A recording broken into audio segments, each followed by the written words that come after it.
424 savol. Sintezlangan va parchalangan glyukoza 6 ga 1. 6 molekula glyukoza sintez qilish uchun ATFning 30% ishtirok etgan ekan.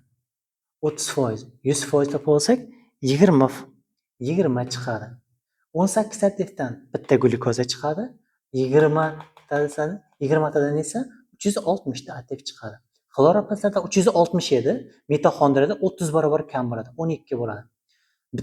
Bir mol mitoxondriyada 36 ATF bo'lsa, 12 ni 36 ga bo'lsak, 0.33 mol mitoxondriya yoki to'liq deymiz. O'zi bir mol edi, 0.33 to'liq bo'ladigan bo'lsa, 0.66 chala bo'ladi. Endi klass birinchi chalani yozgan 0.66 yozdik, keyingisi to'liq yozdik. Shunday yozganimizda nisbat topayotganimizda kichigiga bo'lamiz. 0.33 ni 0.33 ga bo'lsak 1, 0.66 ni 0.33 ga bo'lsak 2. 2 ga 1 nisbat ekan, javob B variant. 425. Sintezlangan va parchalangan glyukoza nisbati 6 ga 1.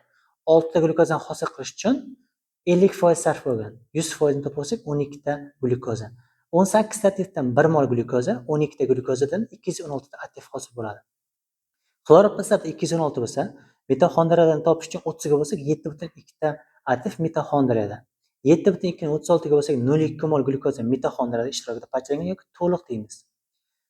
Jami 1 mol edi. 0.2 si to'liq bo'lsa, 0.8 chala bo'ladi. Chala bilan to'liq nisbati deyapti. 0.8 ga 0.2, kichigiga bo'lib olamiz. 0.2 ga bo'lsak 1, 0.2 ga bo'lsak 4. 4 ga 1 ekan. Javob C variant bo'ladi.